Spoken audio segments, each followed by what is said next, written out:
Thanks for the introduction. It's a pleasure to be here today for us and for the role I cover, the role my colleagues cover. It's always a particular pleasure to support these types of events here locally in London. I'm sure many of you are familiar with the mining finance conference circuit, and a 5-minute walk around the corner is a lot easier on the body clock than a 7-hour flight to Toronto or an 11-hour flight to Cape Town, though there are some appeal to the latter point. I think you highlighted one of the points that has been an oft-raised comment and an oft-raised question to me at those mining finance conferences, and that is the subject of M&A. And it's a nice change to actually talk about capital raising, because I've been spending most of the time batting away questions about M&A, and particularly the thwarted attempts my own organisation has tried to make in that area. So really, in terms of today's presentation, I want to cover off 3 major points. Clearly, I'd like to give you an honest, unalloyed view of market conditions at the moment and what implications that holds for mining companies. Secondly, I'd like to give you an overview of the routes that we offer mining companies to the market in London, the routes that have been very successful for companies to gain access to both primary and secondary fundraisings over the last few years, even in past times of turbulence, and also really to try and leave a bit more of an upbeat note at the end of that by actually highlighting some very concrete steps that I think companies can take to ensure that they can undertake a successful capital raise, even in difficult market conditions, and particularly when we see a reopening to a more favourable IPO window, which of course I think we will do at some point sooner rather than later. So really, in terms of where we stand now and where market conditions are, I think the last 3 years have led to a number of once quite specialised financial market terminologies entering into the public and the general business lexicon. You know, have things such as CDOs, you have credit default swaps on sovereign debt, and you have the VIX index, which I think has been snappily subtitled by a number of US financial broadcasters as Wall Street's Fear Index. We have a comparable VIX index for the FTSE 100 here in London, based on the same principles as that underlying Chicago one does in the US, and that is shown here on the red line. And quite expectedly, you'll see that peaking towards the end of 2008, beginning of 2009, when clearly we went through what now seems like the first phase of the market instability that we seem to be again re-entering a heightened phase of. You'll see clearly that VIX volatility index for the FTSE 100 index here in the UK subsiding throughout 2009, 2010, and then also unfortunately taking a leap upwards as well from Q2 this year up to Q3. Unfortunately, the last plot on that really does slightly understate the heightened state of volatility in the markets. We've taken an average plot of each quarter, so actually if you look at say 18 out of the last 20 trading days, we've seen the volatility index be considerably above 30, and we saw 2 days one in August around the time of the close call on the US default, and the second one was only about 10 days ago, where we've seen the volatility index in London spike at above 40. So clearly you are seeing quite wild swings in markets and quite volatile market conditions. And as the blue bar charts show, which are the amount of money raised in new issues on the London market, there is actually quite a clear inverse relationship between the health of the IPO market, the ability of companies to raise money at IPO, and also low levels of volatility. When volatility is high, new issuance is low, and the inverse is true. Unfortunately, I think the unalloyed view is that if we are moving into a phase now, and not many people are confidently predicting an immediate end to that volatility, we are going to see a very subdued end to the year, to the calendar year at least, in terms of IPO activities in our market. And I think that's very reflective of the relative quiet state of the markets in the last 2 weeks. Usually the return to summer, the return from summer in the London market is accompanied by a flurry of intention to float announcements, and we have had some deals listing, but by and large those have been deals that have been raising smaller amounts of money or have just been introductions. A couple of more comforting factors to draw from this. Firstly, we see the further issues bar, the grey bar at the top of the blue bar. We see the further issues market, the ability for companies to come back and raise money on the equity markets in London after they've listed. We see that further issues market remaining open even during the darkest days of 2008, 2009.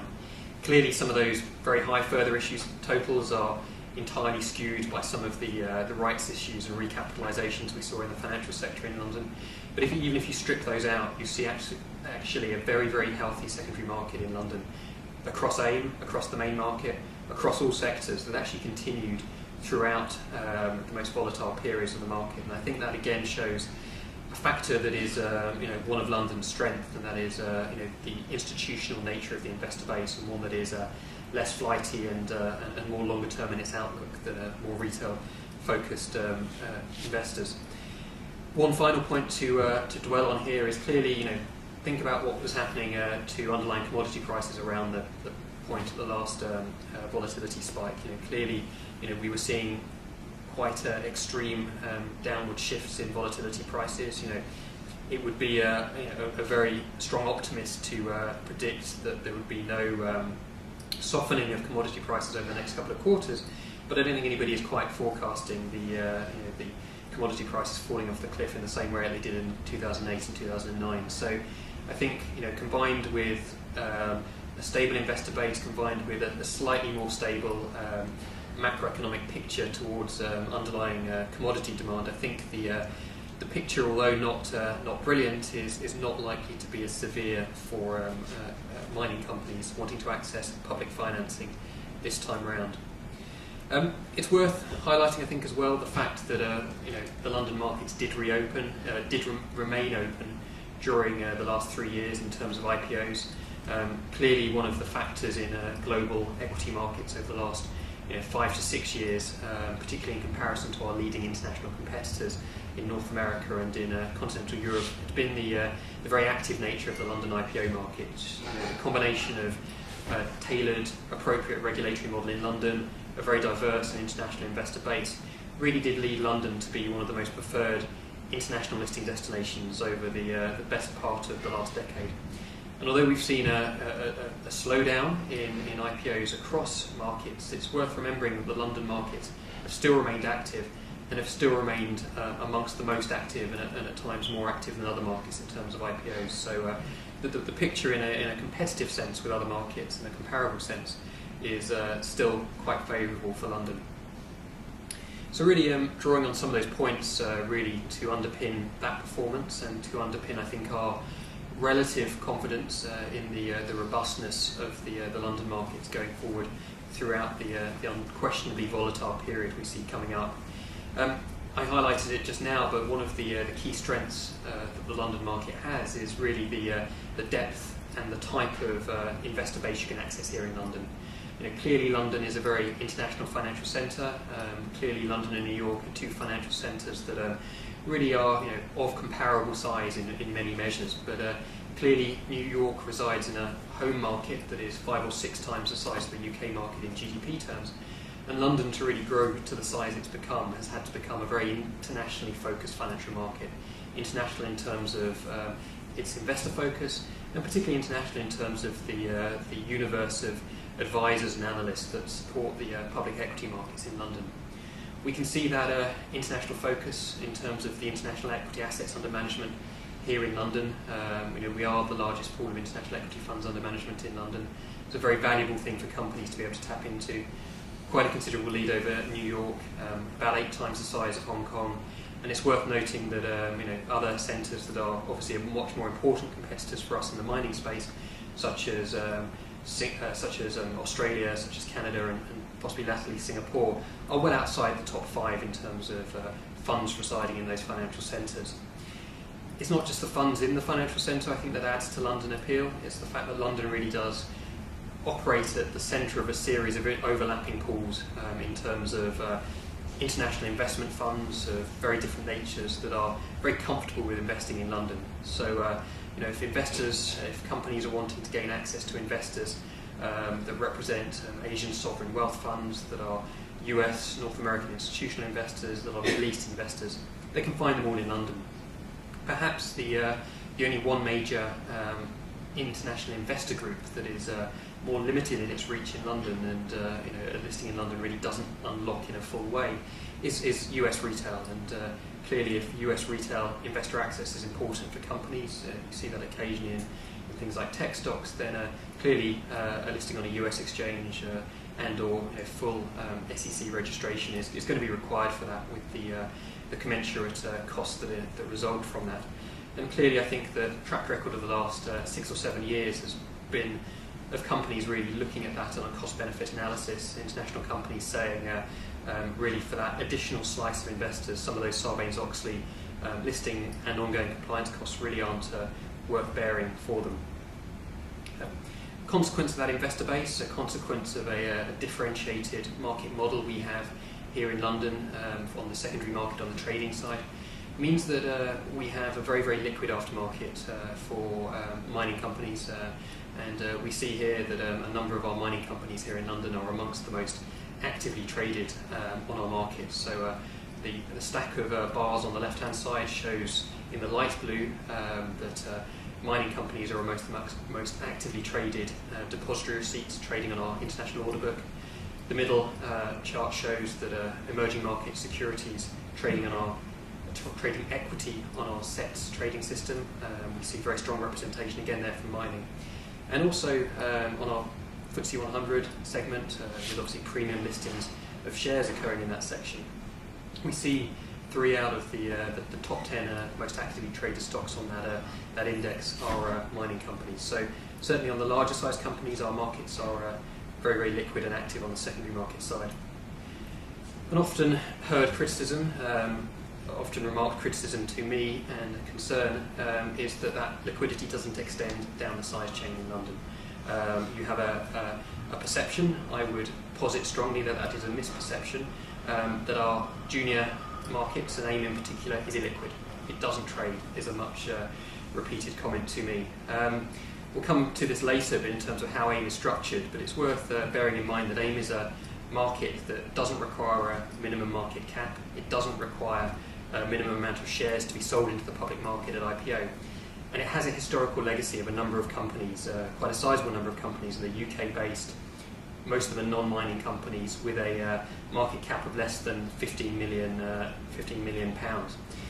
If you compare like for like in a fair, in a transparent way, if you take the median daily traded, if you take the mean traded value as a percentage of the amount of shares outstanding and tradable as a free float, and you compare junior companies listed in London with junior companies listed on ASX and TSX, you see the London market stacking up very, very favourably in terms of liquidity.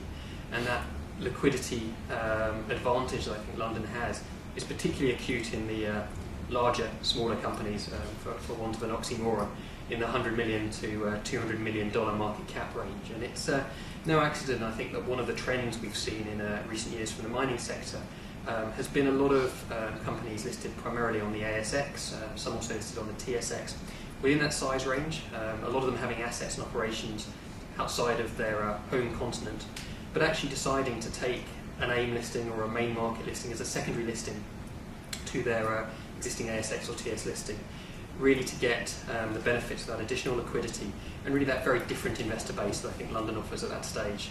It is really quite a clear differentiator between us and those other two markets.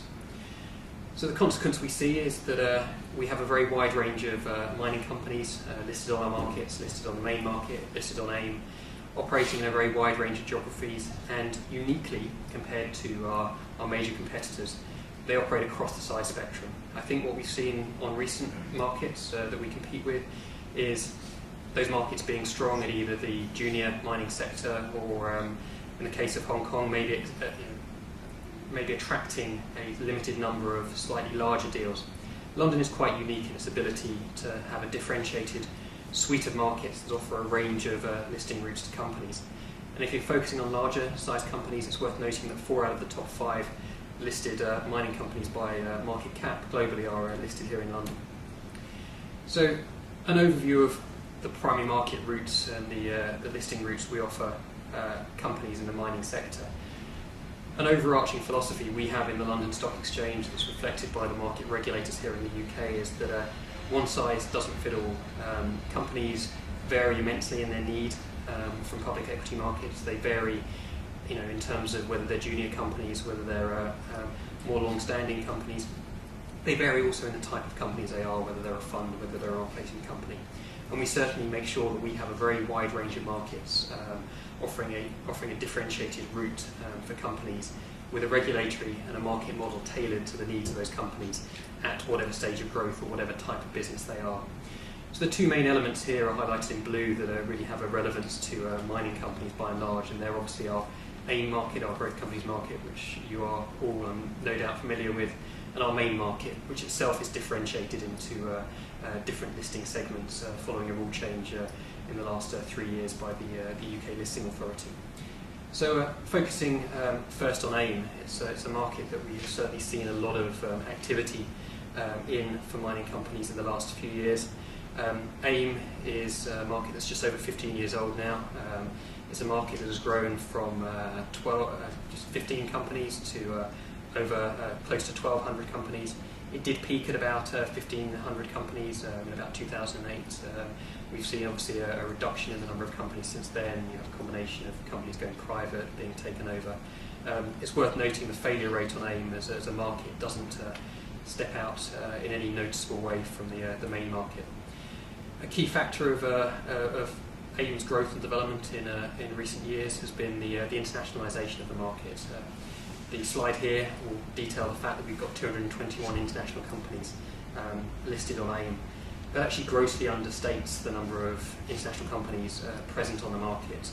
As I'm sure many of you are aware, for reasons of regulation, for perhaps tax, deals will be structured to put a top company structure on certain admissions, and that top company may be domiciled in a jurisdiction such as the Isle of Man, Channel Islands, Cayman Islands.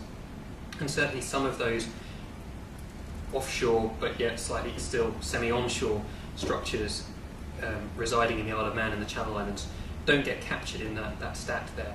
And if you broaden out the companies that have an international focus of their operation, you get to about 40% of the market. So you can see that AIM is a very, very international, broadly based market, really able to finance a lot of companies from a very wide range of sectors. The other stat to really draw out here has just been the mix of financings available on AIM. I highlighted that during the turbulence of the last few years, we've seen the secondary market in London remain open to companies wanting to raise funds. Most global competitors to AIM in the small cap space really have much more of a focus towards fundraising windows for companies being really there at IPO and much more limited opportunities to come back to the market and raise funds. It's worth noting that actually AIM is a market that has a regulatory model, has an investor base that facilitates swift, cheap routes back to the market to do secondary fundraisings.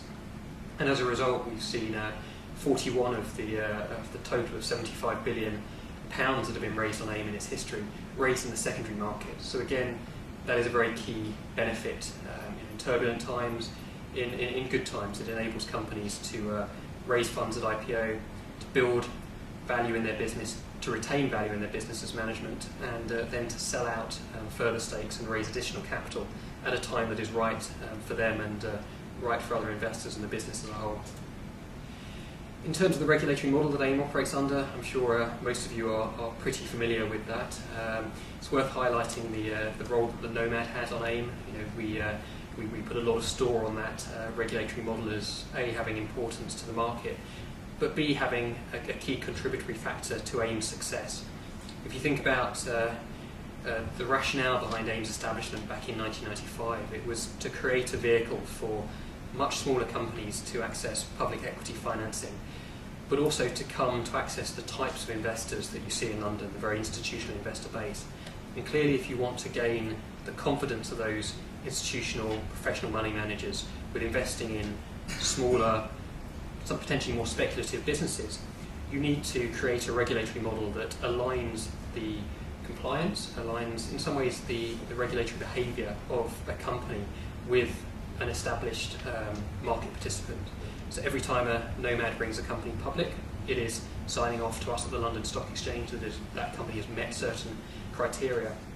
The Nomad is also putting its reputation and potential future deal flow on the line for every new issue. And I think that model and the retention of the Nomad post-admission has been a key factor in AIM's stability and its robustness. I think a lot of people forget that when AIM was founded in 1995, there were a suite of competing markets here in Europe, set up by our competitors in Paris, Frankfurt, and elsewhere. Every single one of those markets didn't survive the first macroeconomic cycle that occurred with the dot-com crash in the late 1990s, early 2000s. The regulatory model we have on AIM has been tested over time and has been found to be very, very suitable for the types of companies that are coming to the market. Clearly, mining is an important part of AIM. It's not the only part of AIM. I think mining is the second most active sector in terms of market cap at the moment. We have approximately 17% of AIM by market cap is made up of mining companies. The one sector above it is oil and gas. So when you put those two sectors together, you obviously see an importance. You see also, and we saw a need to create specific guidelines for those sectors back in 2006, which are now enshrined in the AIM rules and are detailed here, and again, which should be relatively familiar to most of you. We set up these requirements, these guidelines back then by liaising extensively with the broader investment community, with the advisory community, and with companies themselves. We really wanted to frame guidelines, not rules, that were appropriate to mining companies. So we formulated the type of competent persons report that we'd expect to see included in the admission document. We highlighted the importance and the requirement for nomads to do due diligence and site visits to the companies and to have specific internal expertise on the relevant sector they were bringing to the market. And we also made other guidelines on the types of resource measures and standards being used. And it's worth noting that unlike some of our other competitor markets, we don't mandate one particular standard, but we allow companies to choose one of a section of globally acceptable standards to investors, but just to highlight what standard they're using in terms of initial and ongoing disclosure. The main market, again, is another market that obviously has a very significant part of the market accounted for by mining companies, and I highlighted previously, we have a segmented approach to regulation in the main market, and it's worth drawing out a couple of the major differences for mining companies in particular that you'll find in the UKLA listing rule 6 that apply to the two different listing segments. Clearly, an appeal of the premium segment in London has been the ability to gain inclusion in one of the UK FTSE index series. That brings significant benefits of liquidity and the like. Deals have to be structured in certain ways, and they have to have a premium listing to facilitate entry into that index. The major difference for mining companies for accessing those two different segments are that mineral companies are required to have a pretty firm 3-year track record of reports and accounts, not profitability, just filings to gain access to the premium segment. The standard segment gives access to a very broadly similar investor base in London, but in a standard that by and large meets the broad EU minimum standard requirements. The premium standard has some higher super equivalence segment standards that we apply here in London. And the standard segment will enable mining companies to come to the market with a slightly less than 3-year track record and just produce reports and accounts according to them. You see then very similar provisions across both markets, and both very similar provisions to the main market in terms of the need for a competent persons report, the needs of reserves to be no less than 50% of the aggregate value of equity share capital at listing, and also you've got requirements of both markets that again are in parallel to make sure that the company has a reasonable spread of investment should it have most of its business made up of minority shareholdings in other projects. It's just required to have a spread of different investments, because clearly if you've got minority shareholdings in individual projects, you're not able to exercise full management control over those projects, so you just need to have more of them to spread the risk for your investors. As I mentioned previously, one of the key benefits that the premium listing will give, particularly international mining companies, has been the potential for inclusion into the FTSE UK index series, so the FTSE 100 or the FTSE 250.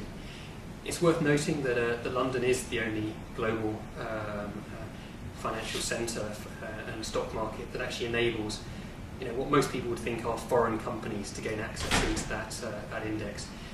Clearly there are quite stringent nationality criteria that a company will have to fulfil. It is possible to bring a non-UK incorporated company to the premium segment and to get that listed on the main market. Though if you do that, you need to be incorporated in a jurisdiction that is broadly a jurisdiction that would exist within the OECD member countries. It's actually a FTSE definition of developed markets. But if you do that, if you're coming in with a non-UK jurisdiction, you'll need to have a minimum of a 50% free float to gain access to the index. If you come with a UK incorporation, you only need to sell down 25% to get index inclusion. The benefits of this, and the benefits we've seen with transactions recently in the mining sector in the last few years, such as Hochschild, Fresnillo, have been very broader base of investors for your shares. The FTSE UK index series are amongst the most widely tracked of all global blue chip indices. We estimate that inclusion in one of those index series will bring on average about a 20% broader additional investment pool. You get a lot of passive investment funds across a lot of those sectors that are highlighted on the right hand side there that really have, will buy into your stock because they're wanting to maintain their weighting in the index if you can gain inclusion. And obviously the most recent addition we've had to the FTSE 100 index has been Glencore, which I'm sure most of you know listed in May this year. It was a very significant listing for us here in London. It was the first company in 25 years that went into the FTSE 100 index at the end of the first day of trading. Usually companies will have to wait until the next quarterly index review to gain entry into it, but there's exceptions made for companies of a very significant size, which clearly Glencore was. And also it was the third company in the close to 30-year history of the FTSE 100 that's ever done that on the first day. So very significant listing for us. As I'm sure you're all aware, Glencore wasn't just a sole listing in London. It chose a listing in Hong Kong. It's not for me to speculate as to the rationale of this particular deal, but companies that may look at Hong Kong, from this sector, from other sectors, may do so to gain access to, a more retail investor base. May do so to gain access or to signify their engagement with customer bases existing in the Asia Pacific region. What is clear though, from the mix of the funds raised on the Glencore transaction, what's very clear is that London was the primary fundraising and the primary liquidity centre for Glencore. Glencore raised just over $10 billion on admission. Pretty much $10 billion on the nose was raised in London. 250 million was raised in Hong Kong, and it's worth noting that the London component included a very significant number of Asian sovereign wealth funds, professional investment funds that chose to access the London tranche of that transaction. And since the listing, we've seen Glencore the trading for Glencore really coalesce in London. The London share of Glencore trading is about 97% in the first week of this month. And again, I think showing the benefits of liquidity and profile and a really global investor base that London is able to offer companies. So clearly we find ourselves in challenging market conditions. I think most of us benefit from having experienced the last 3 years in our various professional roles. We haven't seen it all before, but we've seen potentially this volatility which has resonances to very recent events. What is clear, and what was clear over the last 2 to 3 years, is that IPO windows and IPO financing opportunities for companies open up at actually quite short notice. We saw a very strong a range of financings that occurred in London from the second half of last year up until pretty much the first and second quarter of this year. We saw a large number of mining companies, amongst them companies like Belzone, Zanaga, iron ore from Africa coming to our AIM market. We saw listings most recently, such as Kola Gold, an India-focused AIM listing that came during the summer. These opportunities open up relatively quickly, and I think companies should use this period of relative quiet to assess their opportunities and really to take some proactive steps to ensure that when market conditions become more favourable, they are absolutely at the front of the queue when it comes to public market financings. So what kind of things have we seen that investors appear to be looking for from IPOs? It's a truism. Companies are looking for a strong track record for IPOs. Clearly, if you're doing an IPO, you don't have a publicly listed track record, but sure as hell your management has a track record. Using the time now to put into place a stronger management team if you feel that a specific public equity market experience is needed on your board. Highlighting the strengths that reside within your management team at present to potential investors are both important steps that companies can do to improve their chances of getting away with an IPO. Certainly, I think we see that, and we saw this over the last 18 months, that by and large, with the investor base we have here in London, with the types of companies those investor base favours, scale is preferred in many cases. Generally speaking, we have seen from across mining and also the associated oil and gas space that funding has gone to producing companies before exploration companies. Exploration companies have still raised funds, but they've been less active than potentially pre-crisis. And generally speaking, that size and that scale of operations is preferred. Clearly, if there is a higher benchmark for public equity float, which there possibly is, alternative sources of financing can be used to get a company to the size that a public market might be viable. And the other thing is being ready. Highlighted previously how IPO windows will open very rapidly. There's a lot of pre-IPO restructuring that occurs for a listing. I think a lot of people will very sensibly view corporate restructuring, putting in place a top co, developing a better website, putting into place a different management structure or a board as all elements that are part and parcel of the IPO process, and you include those in the fees of listing. I think a lot of those you can kind of separate out from the listing, and you can actually say those are steps that you might find beneficial to take just as a way to facilitating further growth in the company, and that when you have them in place, they're not things that will need to be done within a 2-month, 3-month window, when your broker kind of gives you the perception that investors are going to look more favourably at new issues. We've seen in terms of the performance on our markets recently, the further issues markets have been very active across the space. It goes without saying that companies that are already on the market that may be considering tapping the markets again for a further fundraise should really be spending a little bit more time, a little bit more money on longer term IR and investor engagement. Too often we see companies, particularly international companies, seeing the IPO as a one-shot attempt. We come to the market, raise money, and then they quite in some ways correctly rationalise management's role as delivering value and building that business and driving that business. And they think that too much time or any significant time spent on engaging with an investor base is a needless distraction. We also see companies seeing PR and IR advice as being needless expenditures. Companies that take that approach, I think, will find themselves at a significant disadvantage when it comes to wanting to tap those same investors in the secondary market.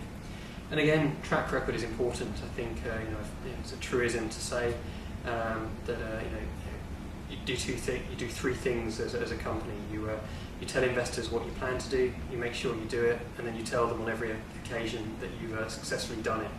And that kind of record of delivering on internal targets will be rewarded. I think clearly people understand that your share price will be driven by macroeconomic developments, what happens in Greece or Italy, or what's happening to the underlying commodity price. But there's certain internal deliverables that really are under the control of the management that will be looked at very closely by investors.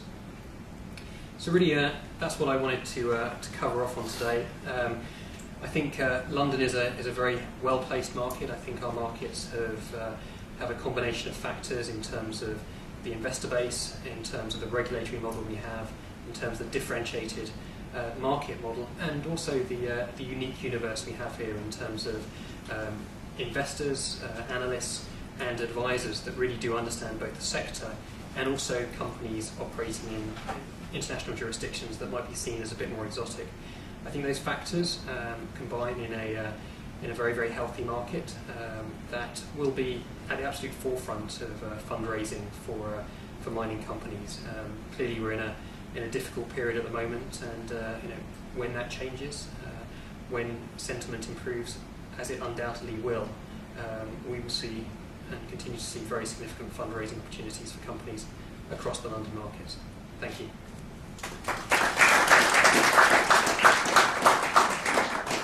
Very useful overview of what's going on, and there's some useful tips. Are there any questions there? Yeah. You managed to produce a presentation without mentioning the potentially malevolent role of Brussels. And we can't discuss the operation of UK markets anymore without taking this into account. And I'm sure you saw the article earlier in the Financial Times, which talked about the way in which Paris and Berlin were trying to rig the rules to ensure that Eurobond trading stayed within the Eurozone by insisting that clearing be done within the Eurozone and deliberately excluding London. My question to you is therefore an obvious one. What efforts are you making to ensure that the point of the London Stock Exchange is understood by Brussels, and that where the French and the Germans are trying to move for their own advantage, that the UK government will be able to tell these other governments to sod off? Well, first and foremost, employ a French CEO who can clearly speak to the French opponents in their own language, and his fellow anarchs running regulators in Brussels and Paris. Seriously, we fully aware of that. I mean, I think the figure was highlighted by looking at the UK's relative voting weight on various European Union regulatory bodies. The UK, by various estimates, London, by various estimates, accounts for, I think, about 60-70% of wholesale financial markets activity in the EU. We have a voting weight on a lot of those committees that are purely based on our population level, which is about 7%. Clearly, there is a vast asymmetry there, and we as a business with our own commercial interests at heart, but also looking beyond that to the needs of our users, which are investors and companies, are very, very alive to these issues. We commit a very significant amount of time, effort and resource in engaging, lobbying on these points. Throughout the last 10 years, when we've seen a range of directives that have been encapsulated in the Financial Services Action Plan, we've been lobbying very actively to secure carve-outs for London. Take AIM, for example. That was a market that would have been scuttled below the waterline by the Prospectus Directive if we hadn't, together with our partners in the UK government and the UK and the City of London and other interested parties, secured an opt-out from the Prospectus Directive to enable AIM companies to come using a differentiated point. The point on bond trading is clearly very live. I think I'll leave that to the hands of the court case being pursued by various other bodies to us at the moment, but we are spending a lot of effort on these at the moment. Any other questions? If not, I think we can. Please do. I've got two more to Please level do, at you. Yeah. The first one comes from a conversation I had with an Australian company. And the Australian company warned that in future, Australian businesses may decide to co-list in Hong Kong rather than in London. And the reason is partly the size of the Chinese market, and also, dare I say it, the fees charged for often mediocre services by UK investment banks. Are you aware of this, and are you doing your best to keep the attractions of London in the forefront of Australian corporates and their advisors. And my second question concerns the liquidity argument. Now, it is interesting that many Canadian companies find themselves automatically co-listed in Frankfurt. Why aren't they automatically co-listed in London? Because there's more liquidity in junior markets on the TSX, particularly the TSX Venture, than there are on AIM. The fact that so many Canadian companies choose not to co-list here and have their market in Europe automatically on Frankfurt should be ringing you some warning bells. No, that point on Frankfurt's not correct, with all due respect. The companies aren't choosing to list on Frankfurt. The Frankfurt Workpapier Bourse, the Berlin Bremen Exchange have what I classify as bottom feeder strategies in their listings business. They admit these companies to trading without knowledge or consent of companies, and the majority of CFOs that I speak to that have had that are extremely disquieted by it. We will not ever run our businesses by admitting companies to trading without the consent of the companies, full stop. On the other point about fees, I respectfully disagree on the mediocre level of service. We are very, very clear in London. We do not compete on cost. There are lower cost listing routes. I've just come back from India. A CFO anywhere is price focused and cost conscious. CFOs in India just take it to a new level. We say very clearly to them, Frankfurt is cheaper, Hong Kong is cheaper. The reason why they are cheaper is that they have less onerous disclosure standards. You are not required to disclose the same amount of information in the same form. You're not required to do that on an ongoing basis. As a consequence, do not access an investor base in those markets that is institutional. You simply don't. We say it is a cost worth bearing given the size of the secondary market and the size and the quality of that market in terms of institutional investors that then enables you to come back and raise fund at a secondary level. So it is a balance in that regard in all points. Thank you very much. Maybe if there's any further questions, we can deal with those outside over a drink, which I think is hopefully. Thank you very much, Richard. That's very helpful. Thank you.